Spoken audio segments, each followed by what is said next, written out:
כמה שווים חיי אדם במדינת ישראל? התשובה פשוטה, 140 שקלים בדיוק. כי זה המחיר של ביקור במוקד חירום רפואי. אם אתה מגיע למוקד גוסס, אבל אין לך כסף לשלם, אין לך 140 שקלים, אתה עלול למות בלי שאף רופא ייגש אליך. נשמע דמיוני, נשמע הזוי, שימו לב לסיפור הבא. זה סיפור על חמדנות ואטימות שלא תאמן.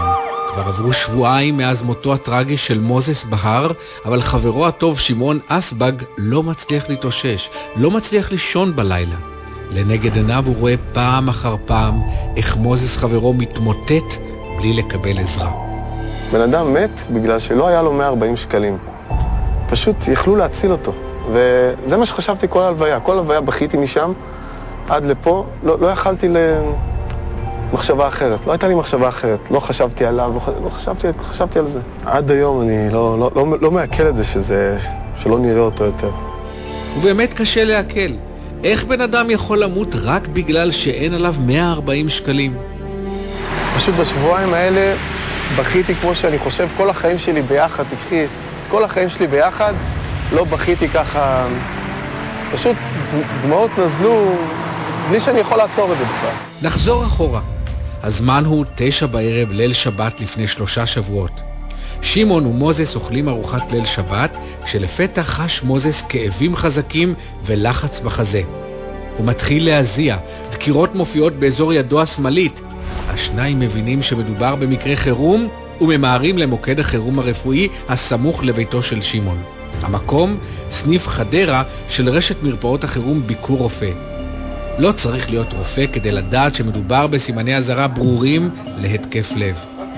במקום יושבת מזכירה רפואית שאומרת להם כי בלי 140 שקלים מוזס לא יוכל לראות רופא. אם אין לו כסף עליו, הם לא יוכלו לעזור לו. הבטחתי לה שאני אשלם במוצאי שבת. אמרתי לה, לא היום, אני אשלם לכם מחר. זה לא... ופה היא לא הסכימה בשום אופן. היא אמרה שיש מרם של קופת חולים שנמצא בקצה השני של העיר, והיא אמרה שפשוט נלך לשם. כל התחינות שהיא התחנן בפניה, היא אמרה לו לא. דמיינו את המצב. מוזס מרגיש רע מאוד. שמעון חברו עומד לידו עובד עצות, הם נמצאים במוקד חירום, רופא שיכול לעזור נמצא ממש מעבר לדלת, אבל בגלל שמדובר היה בערב שבת והם אנשים דתיים, לא היה באותו רגע ארנק עליהם עם 140 השקלים הדרושים כדי שרופא יבדוק את מוזס ויציל את חייו. היא אמרה שזה לא הנוהל ואי אפשר, זה הכל. אטימות. כן. שמעון ומוזס עובדי עצות. במוקד החירום מסרבים לטפל בו ומצבו של מוזס אינו מאפשר עוד השתהות. הם יוצאים מהמוקד, צועדים מספר מטרים, אבל אז מתמוטט מוזס באמצע הרחוב, קצף יוצא מפיו והוא מאבד את הכרתו. הרגשתי שהוא לא נושם, בדקתי לו את הדופק, הוא לא נושם. התחילו להחיות אותו, וממש 20 דקות ישבו וניסו להחיות אותו עם זריקות וכל מיני מכשירים שלהם. אבל זה כבר היה מאוחר מדי. הדקות היקרות שבוזבזו במוקד החירום בתחינה נואשת לקבל טיפול היו כנראה קריטיות ללב של מוזס. הפרמדיקים מפנים אותו לבית החולים במצב אנוש, ומספר שעות לאחר מכן הוא נפטר בבית החולים. אני מאוד כועס. כאילו זה לא אנושי, פשוט זה לא אנושי. זה בן אדם שבא והוא חולה והוא מזיע ויש לו דקירות, מראה כל הסימנים שהוא לא מרגיש טוב. לפחות דעת מה שלא היו מקבלים אותו, שהיו באים, הרופאה הייתה אומרת בוא נעשה לו אק"ג, נעשה לו, נבדוק לחץ דם, נבדוק דופק, נבדוק לו משהו שיאבחנו את זה, אפילו לא רצו להסתכל עליו. חשוב לציין שהחוק קובע במפורש שבמצב חירום רפואי זכאי כל אדם לקבל טיפול דחוף ללא כל התניה של כסף. בוודאי שלא הפקידה יכולה לקבוע מה דחוף ומה לא, ועל בסיס להחליט שזה לא דחוף, כי זו דיאגנוזה רפואית וזה עניין שבמומחיות, ובמקרה כזה אני חושבת שרופא צריך לבדוק ולהחליט, ואז אם המקרה הוא כן מקרה חירום, צריך בוודאי לטפל בו ללא התניה. אבל לא צריך את החוק בשביל להבין שתפקידו של מוסד רפואי הוא קודם כל להציל חיי אדם, ורק אחר כך לחשוב על נהלים ובירוקרטיה. שימו לב מה יש לפקידה שהייתה באותו ערב במוקד לומר לעדי הרן, נציגת התוכנית, כשהיא באה לשאול אותה שאלות קשות. שם מאוד גרוע, אבל זה לא אשמתי, תביני, אני לא יכולה לקבל אותו ככה. מסמך? סירבת לקבל אותו. לא סירבתי, הוא לא רוצה לשלם. בן אדם יצא, מספר דקות אחרי זה, התמוטט ומת. אני יודעת, תאמיני לי שהיא מרגישה עם זה אחרת. אבל זה לא אני, זה החברה. זה לא אני, אלה נעלי החברה, אומרת הפקידה, והיא צודקת. אבל אם אתם חושבים שמדובר במקרה יחיד, שרק בביקור רופא פועלים באטימות מזעזעת, בואו ותכירו את יוסי וענת דניאל. ואז היא אמרה, הוא זקוק לטיפול דחוף, אבל אני לא יכולה לעשות כלום, אני רק אומרת לכם, הוא חייב טיפול דחוף. כשענת אומרת היא מתכוונת לילד שלה, נועם, תינוק בן קצת יותר משנה, שלפני מספר שבועות קדח מחום גבוה מאוד. גם במקרה הזה מדובר בערב שבת, והזוג הדתי ממהר ברגל למוקד החירום הרפואי הקרוב לביתם. בשל קדושת השבת הם לא נוסעים עמם כסף, אבל כאשר הם מגיעים למקום, מסרבים במוקד אפילו לשמוע את תלונתם, בטענה שקודם כל צריך לשלם. זאת אומרת, אם אתה לא משלם את ה-50-70 שקלים, אנחנו לא מכירים. לא, היה התייחסות לילד חולה. היה התייחסות רק לכסף. אנחנו צריכים את הכסף, מעבר לזה, אותנו לא מעניין כלום. את באה להגיד לי שאני באה עם ילד מ-40 חום, את לא תקבלי אותו כי אין לי עכשיו 140 שקל? כן, היא אמרה כן. היא אמרה כן?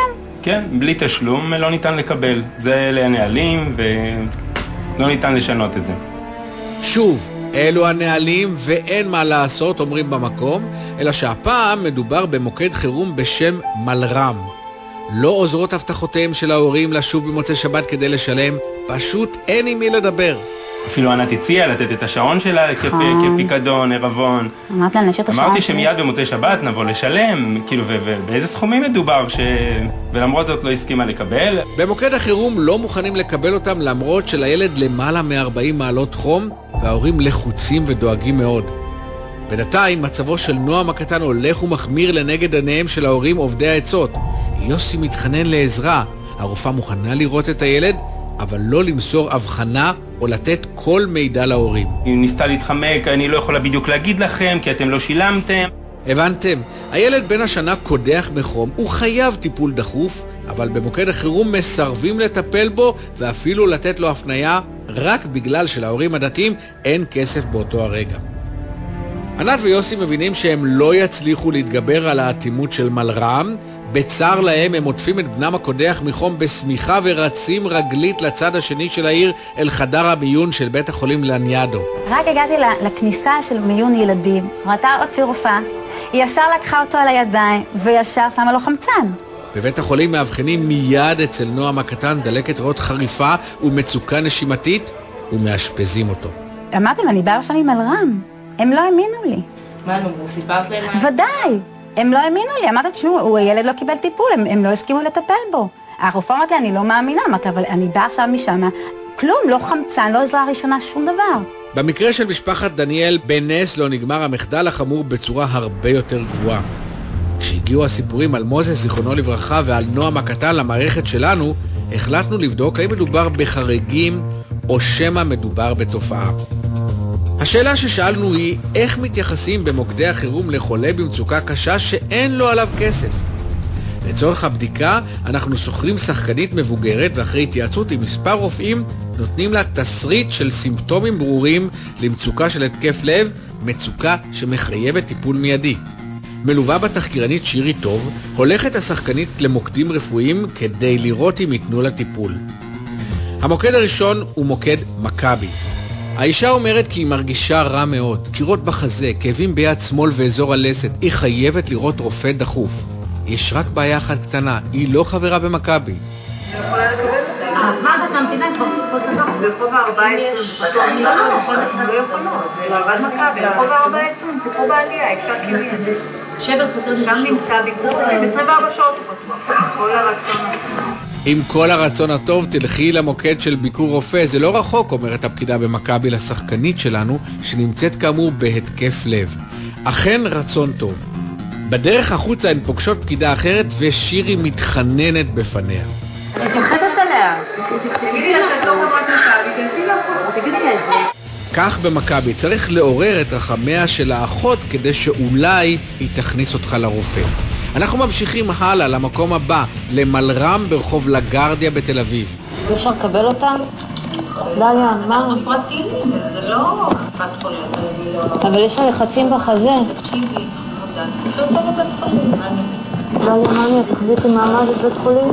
בלי כסף לא מקבלים כסף פרטי, אני לא רשאית לקבל אותה. תקשיבי חמודה, תקחי אותה לבית החולים, אנחנו פרטיים, אומרת הפקידה לתחקירנית שלנו שמלווה את החולה המדומה. שוב, היא לא מקבלת טיפול. מוקד שלישי, מלרם ברחוב הרועה ברמת גן. זה מרפאה פרטית, זה לא קופת חולים. אותה אנחנו רק תלכי תדאגי לתשלום, אני לא יכולה. אני אשלם את זה? לא יכולה, זה מקום עבודה פרטי, זה מקום פרטי. במכבי ובמלרם לא מקבלים את החולה שלנו למרות כל סימני המצוקה שלה. אבל מתברר שאפשר גם אחרת. אפשר להיות אנושיים. ב3 סניפים של רשת ביקור רופא, בחולון, בראשון לציון וברחוב הארבעה בתל אביב, וכן גם ב-SOS בהרצליה ובעזר מציון בבני ברק, מבינים את חומרת המצב ואת חובתם האנושית להגיש סיוע רפואי, ולמרות שלחולה לא היה כסף, מטפלים בה. אלה הדברים, והנה התגובות. תגובת מלרם. הנוהל בכל המוקדים הרפואיים של מלרם הוא כי אין למנוע מתן שירות רפואי כלשהו, גם אם החולה הוא שומר שבת ואין בידו אמצעי תשלום. במהלך שנות הפעילות הרבות של מלרם נגרמו לנו הפסדים כספיים ניכרים בשל לקוחות שלא שילמו את חובם, אך אנחנו מקפידים על קיומו של הנוהל הזה. נועם דניאל נבדק על ידי הרופאה במוקד, וזו הבחנה בעיה במערכת הנשימה וחשש לדלקת ריאות. הרופאה במוקד אף התקשרה טלפונית לחדר המיון והודיעה להם על המקרה. התלונה נבדקה על ידינו במלוא תשומת הלב הראויה, ואין לי ספק שמקרה זה אינו מעיד ולו במעט על השירות הרפואי המקצועי הניתן ללקוחותינו בכלל ועל התייחסותנו לשומרי שבת בפרט. תגובת ביקור רופא. מבירור המקרה שבנדון עולה כי לאחר שהוסברו לאותו אדם שהתלונן בתוכניתכם תנאי קבלת השירות במרפאה, הוא ביקש להוזיל את העלות ובחר לפנות למרפאה אחרת בעיר. חשוב לנו להבהיר כי במרפאות ביקור רופא ניתן שירות רפואי מלא לאדם שמכל סיבה שהיא ובוודאי מסיבה דתית אינו נושא עמו כסף בשבת או בחג. תגובת מכבי. לאורך כל השנה מגיעים עשרות חברי קופות אחרות אל מוקדי מכבי ברחבי הארץ ומקבלים טיפול ראשוני דחוף, וכלל לא נבדק לאיזו קופה הם משתייכים. גם כאן הוצע לפונה להיכנס אל חדר האחיות לאחר שהובן כי מדובר במקרה דחוף. במקביל אנחנו לומדים מכל פנייה אלינו על דרכים לשפר עוד יותר את השירות למטופלים, ועל כך אנחנו מודים למערכת שומר מסך. אלה התגובות. צריך להדגיש, הנושא הזה הוא בתחום המוסרי, האתי, פחות בתחום החוקי. כי איך בכלל אפשר לסרב לאדם שמגיע למוקד רפואי ואומר שהוא חולה? אז מה אם אין לו כסף? איפה שבועת הרופאים? איפה המחויבות האנושית ההדדית? עם השאלות האלה נשאר בינתיים